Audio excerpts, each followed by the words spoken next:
Şu masa üzerinde çok sayıda led var. Bunların hepsinden tek tek bahsedeceğim. Video biraz uzun olabilir. En azından ledlerle ilgili bir şeyler öğrenmiş olacağız. Merhaba arkadaşlar, ben Necdet Delioğlu. Epeyden beri buna benzer bir video çekme isteği vardı bende. Sizlerden de zaman zaman çok sorular geliyor. İyi bir led nasıl anlaşılır? Ledlerin üzerine yazan numaralar ne anlama geliyor? Çip nedir? 2 çipli, 3 çipli led nasıl anlaşılır gibi. Buna benzer çok sayıda yorumlar, sorular gelmeye devam ediyor halen daha. Elimden geldiği kadar bilgim dahilinde sizlere bilgiler vereceğim arkadaşlar. Bu bir led, şerit led ve RGB şerit led. İşin tuhaf tarafı, görüyorsunuz kablolarını. Bu internet üzerinde RGB led diye satılan, bunun bir de kontrolcüsü var.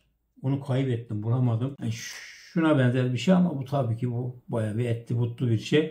Kesinlikle internet üzerinden RGB led alırken dikkatli olun arkadaşlar. Ben bunu satın aldığımda görseldekiyle alakasız bir led geldi. Ben bunu hiç kullanmadım diyebilirim arkadaşlar.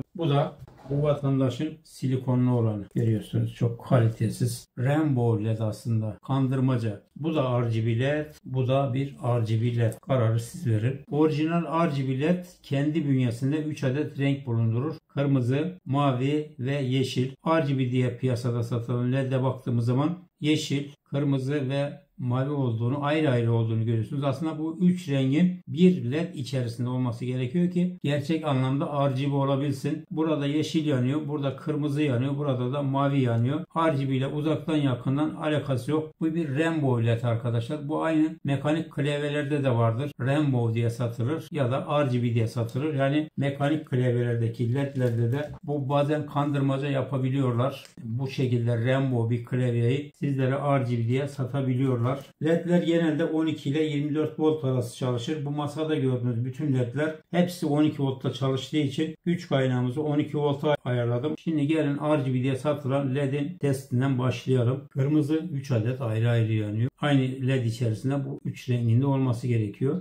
Blue, kırmızı, yeşil. Hepsi ayrı ayrı yanıyor. RGB ledlerde durum tam tersi. Yeşil ledlerin hepsi yandı. Görüyorsunuz yeşil olarak. Mavi ledler de yandı. Hatta üçünü aynı anda yakalım. Tek led içerisinde bütün renkleri barındırıyor. Yani şöyle tek tek bakacak olursak yeşil, mavi ve kırmızı. İşte gerçek RGB led budur arkadaşlar. Bunu da anlattıktan sonra kaliteyi nasıl anlayacağız arkadaşlar? Kalite çok önemli. Gerçi ürünlerin fiyatları biraz kaliteyi ele veriyor. Örneğin led var, metresi 30 TL. LED var 90 TL'ye satılıyor. 100 TL'ye satılan ledler var metresi. Bu led, şu elimde tuttuğum led standart, yani piyasanın üst seviye demeyelim de orta seviyenin bir üstü de diyebiliriz. Şöyle led'i tuttuğum zaman zaten kaliteyi anlayabiliyorsunuz arkadaşlar. Özellikle PCB, yani flexi PCB yapısı led'in kalitesini ele veriyor. Ledlerin boyutları da burada çok önemli. Buradaki 3 tane led'i topladığınız zaman buradaki bir led büyüklüğünde anca olabiliyor. Zaman zaman ledlerin üzerindeki numaralarla ilgili de sorular soruyorsunuz. Bu RGB led 50-50, 28-35, 35-28 olanlar da var. 5'i biraz geçkin. 5x5, 5'e 5. Yani buradaki ledin 5 milim bir led olduğunu söylüyor. 9.6, yaklaşık 10 milim, yani 1 santime yakın. Bizim bu ünlü ledin kalınlığına bakalım. 7.4 arkadaşlar. Yani bu ledlerin kalınlığı, PCB kalınlığı da çok önemli. Çapını ölçelim. Ölçülmez bile bu arkadaşlar. Yani nasıl ölçülür ki bu? 0.1 milim arkadaşlar. LED diye satılan. Aslında bu üreticiyi bulup ödül vermek lazım. Bu kadar ince bir şerit üzerine bu kadar LED'i nasıl yerleştirdi? Dirençleri nasıl yerleştirdi? Merak ediyorum. Diğer LED'lerin kalınlığına da bakalım. İnternet üzerinde RGB silikonlu LED diye satılan vatandaşın 1.4 milim arkadaşlar. Diğeri neydi? 0.1 milimdi. Ve metresi 50 TL'ye satılan kaliteli 3 çipli bir silikonlu ledimiz var. Ona da bakalım. 2.6 milim. Piyasanın orta seviyenin bir üstü olan 3 çipli led 0.3 milim, 0.2 milim. Piyasada RGB led diye satılan ledlerden daha kalın. RGB ledimizin de kalınlığına bakalım. 0.4 milim. İki kesme alanı arasında 9 adet led var. 9 adet led için sadece R1, R2 yani 2 adet direnç kullanılmış. Üçerli gruplar var burada. Yani her grupta 3 led var. Her led için ayrı ayrı dirençler olduğunu görüyorsunuz. Kullanılan bu 3 adet direnç ledlerin uzun ömürlü olmasını sağlaması dışında renkler arasındaki parlaklık farkını da bir bakıma korumuş oluyor. 3 çipli bir led'i nasıl anlıyoruz? Bu şekilde ışığından anlaşılır. Tek tek çipli ve iki çipli ledleri oranla daha iyi yanacaktır. Zaman zaman yaşamışsınızdır. Arada bazı gruplar sönük yanarlar. Bunun sebebi de buradaki dirençler yüksek ısılara ulaştığı için patlıyor maalesef. Devre dışı kalıyor. Bu durumda led içerisindeki gruplardan birisi sönüyor. Yani 3 çipten birisi sönüyor. 2 çipli bir led haline geliyor. İkinci dirençte devre dışı kaldığı zaman buradaki 3 çipten birisi yanıyor. Diğer direnç de bozulduğu zaman bu grup tamamen devre dışı kalabiliyor. Zaman zaman yaşamışsınızdır zaten. Buradaki dirençleri değiştirerek ledlerinizi tamir edebilirsiniz. Zaman zaman ledlerin kendisi de bozuk olabilir. Yani direnç sağlamdır ama led bozuktur. Onu da bilmekte fayda var. Kameramızı gördüğünüz gibi ledimizin üzerine zoomladık. 3 adet çip olduğunu görüyorsunuz. Bu led içerisinde 3 adet diyot barındırıyor. Ledlerin kalitesini anlamanın birkaç yöntemi var. Ledi tuttuğunuz zaman kesinlikle aşağıya bayılmaması lazım. Yani şöyle elinizden bastığınız zaman geriye gelmesi lazım. Eğer eğiliyorsa, kırılıyorsa kesinlikle o ledden uzak durunuz. Kaliteli ledlerin üzerindeki bantları buradan zor çıkarırsınız. Bu şekilde daha güçlü bir yapıştırma sağlıyor. Görüyorsunuz hemen yapıştı. Ucuz ledlerde maalesef genelde baktığınız zaman şuralardan açılmalar meydana geliyor. Hava aldığı için buradaki yapışkan kısım kuruyor ve yapıştırdığınız yerde maalesef tutunamıyor. Yani kaliteli bir ledin arka bantı da çok önemli. Örneğin elimde alüminyum üzerine döşenmiş bir led grubu var. Buradaki bandın kalitesini zaten anlayabiliyoruz. Kolay kolay çıkmıyor. Sert bir şekilde yapıştırılmış. Elime yapışıyor arkadaşlar. Uzun süre aydınlatmalarda bu şekilde alüminyum tabanlı ledleri kullanmanızı tavsiye ediyorum arkadaşlar. Tek çipli bir led. Gördüğünüz gibi tek bir direnç var burada. Ama ışığı gayet iyi. Bu ledlerin kaliteleri de çok önemli. Yani siz buraya 3 tane değil 5 tane de direnç koysanız eğer led kalitesizse buradaki direncin ledin aydınlığına fazla etkisi olmayacaktır. Bu dirençlerin amacı, görevi ledin sağlığını korumak amacıyla buraya koyulmuştur. Bu ledimizi de yakalım. Işığı iyi. Tek çipli bir led grubu arkadaşlar. Tek çipli olmasına rağmen gayet ışığı iyi. Bunun da sebebi burada kullanılan ledler kaliteli ledler arkadaşlar. Bu videoda sadece çiplerle ilgilenmeyeceğiz. Böyle bir led grubu kaç watt, kaç amper çekiyor onu da göreceğiz. Ve 12 volt 12 amperlik bir akümüz var. Ve böyle bir led kullanacağız. Bu aküyle bu led ne kadar yanar? Bunun amper hesabını da yapabilirsiniz arkadaşlar. Bunu biz aküde kullanacağız. Şimdi bakalım kaç amper çekiyor? 1 metre tek çipli 0.707.7 watt bir elektrik çekiyor. Buradaki bütün ledleri 1 metre üzerinden değerlendireceğiz. Yani böyle bir led grubunun aküyle 1 saatte kaç amper kaç watt çekeceğini kıyaslamış olacağız arkadaşlar. Buradaki kullanılan PCB alüminyum olduğu için 701'i geçmiyor. Görüyorsunuz yaklaşık 10 dakikada çalışıyor. 701'e çakılı kaldı arkadaşlar. Şimdi bunu bir kenara koyalım. Gün ışığı silikonlu 3 çipli bir led'e bakacağız. Bakalım ne kadar amper çekiyor, ne kadar watt çekiyor. 3 çipli mi? Zaten burada 3 adet direnç varsa kesinlikle 3 çiplidir arkadaşlar. 1 metre silikonlu 3 çip 0.639 amper. Bu led'in çip yapısına da kamerayla bir bakalım. Gerçekten 3 çipli mi? Net bir şekilde 3 adet çip olduğunu görüyorsunuz. Silikon olduğu için bir mercekleme yapıyor. Çıplak gözle de yani kameraya tutmadan da buradaki ledlerin sayılarını görebiliyoruz. 10 metre ledimiz var. Büktüğünüz zaman eğer buradan bant ayrılmıyorsa bu da çok kaliteli değil ama çok da kötü değil arkadaşlar. Bu led grubu 35-28 36'ya 38 3,5 mm 4 mm ledlerin boyutları arkadaşlar. Örneğin burada ben keseceğim 3 adet led kullanacağım. Kesinlikle bu makas yerinden kesiyoruz. Yani buradan kestiğiniz zaman bu ledler yanmayacaktır. Şu makas yerlerinden kestiğiniz sürece yani buradan diyelim ki şu kadar keseceğim. Burayı kullanabilirsiniz. Burada da 12 volt kullanıyorsunuz. 5 metrede de 12 volt kullanıyorsunuz. 15 metrede de 12 volt kullanıyorsunuz. Kısa led kullandığınız zaman 12 volt kullanmanıza da gerek yok. 8 ile 9 volt arasında da böyle kısa 15-20 santimlik ledlerinizi rahat bir şekilde kullanabilirsiniz. 5-10 metrelik ledi bahçedeki evde aydınlatmada kullanacağım. 12 voltluk bir aküyle bu ledleri çalıştırmak istiyorum. Onun için özellikle tek çipli led aldım ki fazla amper çekip aküyü bitirmesin arkadaşlar.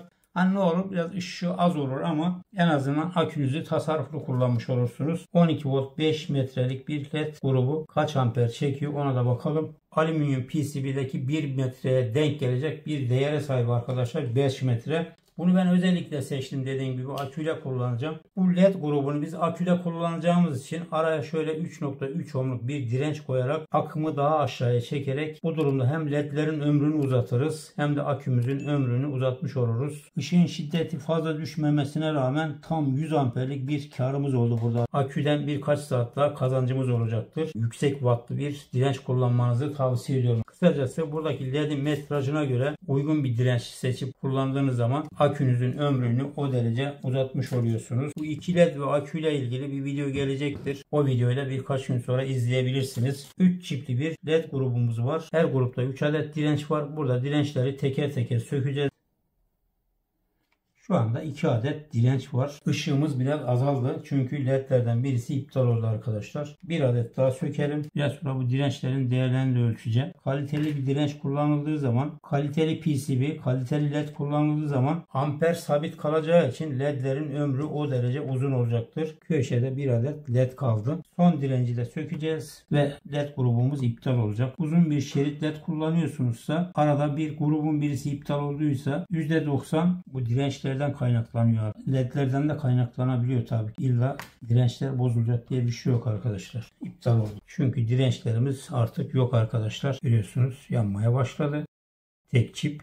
Böyle bir dirençle de deneyebilirsiniz arkadaşlar. Buradaki direnç yanmış mı yanmamış mı? Şimdi dirençlerimizin değerlerine bakıyoruz. 148 ohm. 150 ohm. Bu da 150 ohm. Diğerine bakıyoruz. 149. Bu led üzerinde kullanılan dirençlerin hepsi aynı ohmaja sahip. Yani hepsi 150 ohm. Bazı ledlerde bu değişebiliyor. Dirençlerden birisi farklı olabiliyor. Şöyle bir de test yapmak istiyorum. Ledimizi ısıtalım. Amper değerlerine bakalım nasıl değişiyor anlayacağız. 618 arası gidip geliyor. Biz 618 kabul edelim. Isı arttıkça dirençlerin değerleri değişiyor. Akım da fazla geçiyor arkadaşlar. Direnç ısındıkça akım da o oranda artış gösteriyor. Hatta 55'e gelmiş ben konuşurken. Buradan da şunu anlıyoruz. Buradaki direnç yapısı, PCB yapısı ve led yapısı çok önemli. Buradaki yapı sağlam olduğu zaman ledlerinizin ömrü o oranda fazla olacaktır. LED üreticileri genelde 100.000 saat gibi bir rakamdan bahsediyorlar. Bu şekilde ledler için üretilmiş bir trafo ile yaktığınız zaman bu güç kaynakları üzerinde burada bir de ayar potu var. Ayar potundan biraz voltajını düşürdüğünüz zaman burada verilen 100.000 saati 150.000'e de çıkarabilirsiniz. Aynı zamanda ledler için özel üretilmiş sürücü devreleri var. Bunların üzerine burada gördüğünüz gibi entegre vesaire var. Buradaki bu entegre sayesinde akım sabit kaldığı için ledlerin ömrü o oranda artacaktır. Şöyle bir aküyle led'i kullandığım zaman burada herhangi bir kontrol devresi olmadığı için direkt bağladığınız zaman aküyle ledlerin ömrü o derece kısa olacaktır arkadaşlar. Bunu da böyle bilmekte fayda var. Ledler için üretilmiş özel trafoları kullanmanızı tavsiye ediyorum arkadaşlar. Animasyonlu ledler var biliyorsunuz. Bunun videosunu ben çekmiştim yıllar önce. Bir tanesinin iç kısmını söktüm. Bu grup üzerinde önde arkada çok sayıda led olmasına rağmen 2 adet direnç burada var. 1 adet SMD kondansatör animasyon entegresi var. Bu animasyon entegreler sayesinde buradaki ledler fazla ısınmadığı için akımları sabit kalıyor. Yanma sönme esnasında ısınma olmadığı için bu ledlerin ömürleri diğer ledlere oranla daha iyi oluyor. Renkler arasındaki amperlerden de kısaca bahsedeceğim arkadaşlar bu videoda. Hemen hemen her şey aynı. LED yapısı aynı. Çip yapısı aynı. Entegresi, kondansatörü her şey aynı ama 79, 80, 85. Şöyle yazalım.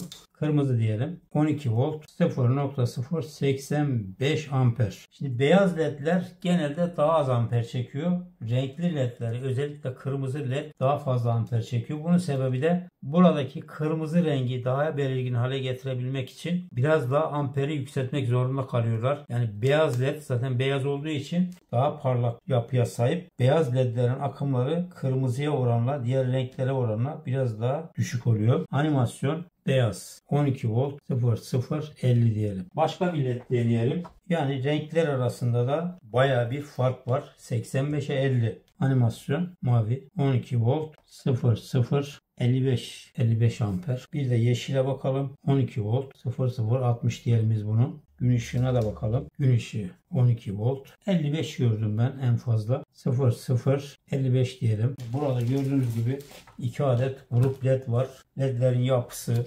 boyutu vesaire her şey aynı gibi. Öncelikle kırmızıyı test edelim. Grup led kırmızı 12 volt 358 amper. 0.4.3 watt çekiyor. Maviye bakalım. 12 volt 0.0 345. Fazla bir fark olmasa da var yani. Çekilen watt 0.4.1 watt. Bunu da görmüş olduk. Yani buradan da şu anlaşılıyor. Her ledin yapısal özelliği, PCB özelliği, kullanılan direnç yapısı vesaire hepsi çok önemli. 1 metrelik RGB ledimizin amper değerlerine bakacağız. Kırmızı, mavi ve yeşilden oluşuyor. Kırmızı 1 metre RGB 0.307 amper 3.6 watt. Şimdi yeşile bakıyoruz. 270 3.2 watt. Maviye bakalım. 1 metre RGB mavi 12 volt 0.266. Mavi ile yeşilin arasında fazla bir fark yok. Var ama çok değil. 0.0 3.1 watt. Evet, RGB ledlerimizi de tabii ki çalıştırmak istediğimiz zaman bunlar için özel animasyon kitleri var. Kumandalı veya kumandasız. Onlardan kullanıp bu ledleri yakabiliyoruz arkadaşlar.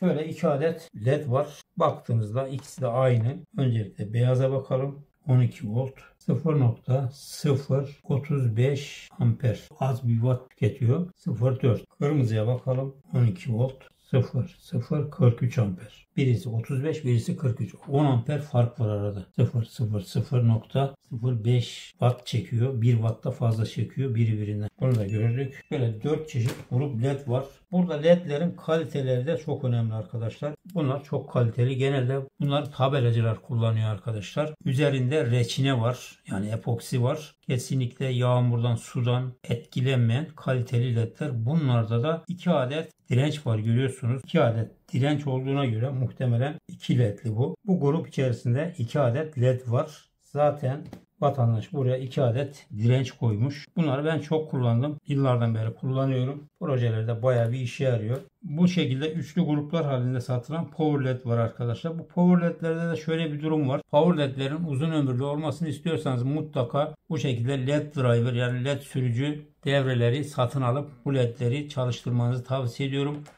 Aynı zamanda bu ledleri mutlaka bir soğutucu blok üzerine yapıştırdığınız zaman ledler yüksek ısılara ulaştığı zaman akım yükseliyor ve ledleri maalesef kısa sürede çalışmaz hale getiriyor. Bu akım korumanın şöyle bir önemi var arkadaşlar. Demin test ettik ya, ısındıkça amperimiz arttı. Akım koruma devresi kullandığınız zaman istediği kadar ledler ısınsın. Buradaki entegre akımı sabit veriyor. Led sürücülerin anlamı da tamamen bu. Yani buradaki akımı sabit tutarak ledlerin ömrünü uzatmış oluyoruz. 3 grup ledin ne kadar amper çektiğini görelim. 12 volt 0.117 amper 1.4 watt çekiyor. Burada 2 tane led var. Bunların yapıları da birbirine çok benziyor. Mavi 12 volt 0.124 amper 1.4 watt. Şimdi aynı özelliklere sahip diğer bir renge bakalım. Normalde kırmızı led daha fazla çekmesi gerekiyor. Az önce belirtmiştim ya, led yapısı ve burada kullanılan direnç yapısına göre değişkenlik gösterebiliyor arkadaşlar. 0.124 burada 0.38 40 bile değil kırmızı. Bu şekilde mantar ledleriniz var. Bunlardan bir ışık projesi yapacaksınız. Elinizde voltaj düşürücü herhangi bir devre yok. Devrede bu ledi kullanmak zorundasınız. 12 volt ve 9 volt kaynağınız var. Bu ledler 2 ile 3.5 volt arası çalışıyor. Diyelim ki 12 volt bir kaynağınız var. Böyle bir led yapmak istiyorsunuz. Bir kalık bir direnç kullanarak 12 volt ile bu ledi yakabilirsiniz. Hemen yakalım. Şimdi buradaki voltaj farkını da hep birlikte görelim. 12 volt, zaten 12 volt vermiştik. Şimdi buradan ölçelim. 2.88, 2.5 volt. Yani 3 volta yakın. Şöyle bir soru aklınıza gelebilir. Buraya gelen 12 volt nasıl oluyor da buradan düşüyor? Bu direnç üzerinde kayboluyor arkadaşlar. Yani bir karık direnç buradaki fazla voltajı üzerinde ısı olarak rezistans ısıtıyor. O voltajı kendi içerisinde yok ediyor. Sadece ledin gereksinimi olan 2.5-3 voltu geçirebiliyor. 9 voltluk bir kaynağınız var ve böyle bir ledle proje yapmak istiyorsunuz. Düzgün bir şekilde çalışıyor ledimiz. Burada da bir ölçüm yapabiliriz. Direnci artıya ve eksiye bağlayabilirsiniz. O kadar önemli değil. İkisinde de çalışacaktır. Girişte 9 volt. Çıkışa bakıyoruz. Çıkışta ise 3 volt civarında bir akımı üzerine led çekiyor arkadaşlar. Bunu da gördük. RGB mantar ledimiz var. Bunun içerisinde de 3 renk var. Yalnız bunun kırmızısı bozuk arkadaşlar. Kırmızısına yanlış deyin 9 volt verdim. Bozduk. Yeşile bakıyoruz. RGB led 3 volt. Yeşil 0.019 amper. Watt çekmiyor. Maviye bakalım. Yani böyle bir LED'i 3 voltluk bir kaynakla saatlerce çalıştırabilirsiniz arkadaşlar. Çok az çekiyor. RGB LED mavi. 3 volt 0.0.3 amper. Watt zaten hiç yok bile. Bunu da gördük. Şöyle kenarda bir led daha kalmış. Bunun ne olduğunu merak ettim doğrusu. Kenarda kalmış. Bu ikisi de kırmızı olmasına rağmen ikisinin arasındaki farklılığı göreceğiz. Kırmızı 72 amper 0.8 watt. Burada kıyası neden yapıyoruz arkadaşlar? Birebir aynı gibi baktığınızda. Değerlerinin aynı olmadığını göreceksiniz. 72 amper nere? 34 amper nere? 32'ye düştü. Yani bu sizi yanıltmasın arkadaşlar. İkisi de kırmızı. İkisi de 12 voltla çalışıyor. Yapısal özellikleri birebir aynı. Işık şiddetleri de aynı gibi. Ama vatandaşın biri birinden yarı yarıya fazla watt çekiyor arkadaşlar. 0.3 watt. Bu videonun, bu testin böyle bir amacı oldu. Birebir ikisi de aynı. Bunların şöyle bir özelliği var arkadaşlar. Arka kısımlarında alüminyum soğutucu var. Bu ledlerin ömürleri de o derece uzun oluyor. Az önce de demiştim ya, reçine epoksi kablo bir ledimiz var. İç kısmındaki bakırı da kazıdım şu şekilde. Bakır kalitesi gerçekten kaliteli. Buradaki bu bakır yollar ne kadar kaliteli ise bu şerit ledler için de geçerli. Buradaki bakır yollar ne kadar kalın ise o kadar ledlerimiz kaliteli ve uzun ömürlü olacaktır. Sonuçta buradan bir amper taşınıyor arkadaşlar. Bir de uzun bir led kullandığınız zaman 5 metre, 10 metre, bazen 5-10 metre üst üste bağlanabiliyor. Eğer yollar sağlamsa, kaliteli ise, bakır kullanılmışsa, bazı ledlere bakıyoruz bakır bile kullanmamışlar. Alüminyum yollarla taşıma yapıyorlar voltajı. 5 metre led taktınız, özellikle aküyle çalıştırmak istiyorsunuz. 5 metre bir ledi bir aküyle kaç saat çalıştırırsınız? Amper saat hesaplaması yaparak bulabilirsiniz. Son olarak 5 metrelik normal ledlerimizin amperine bir bakalım. 416, biraz sonra ısındığı zaman 420 olacaktır. Bunu biz 420 kabul edelim. 5'e bölelim.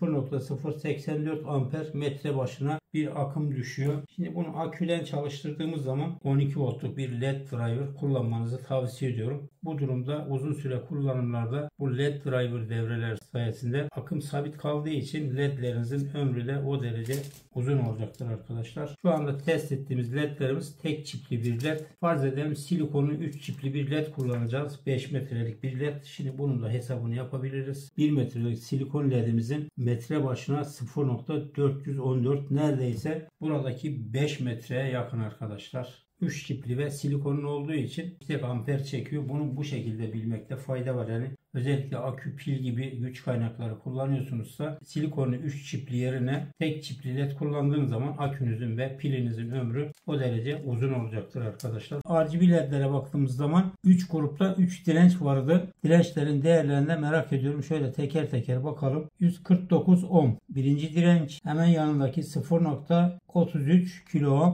Diğeri 149.88 ohm. Kırmızı led ile mavi ve yeşil ledlerin dirençleri farklı. Deminden beri masada duran ısı ölçerimizin testini yapalım.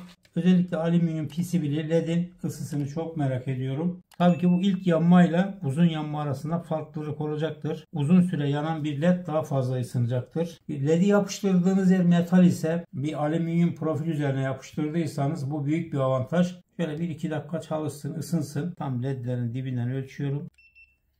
25 en uç kısmından ölçmek istiyorum. Değişen bir şey yok. Uç kısım biraz daha serin. Ve bu aşamada önemli bir konudan daha bahsetmek istiyorum. Özellikle uzun metrajlı led kullandığınız zaman artı eksiği iki ucundan da, yani hem buradan hem de diğer ucundan verdiğiniz zaman bu durumda led üzerindeki akımlar daha sağlıklı olacaktır. Bu da ledin aydınlatması ve ömrü için çok önemli arkadaşlar. 3 çipli RGB ledimizin ısısına bakıyoruz. Mavi ısısına. Burada biraz ısı arttı. 28 santigrat. Kırmızıya bakalım. Bu video biraz uzun oluyor ama olsun. En azından bu şekilde detayları öğrenmiş oluyoruz arkadaşlar. Aynı şartlarda yanan kırmızı ledin ısısına bakacağız.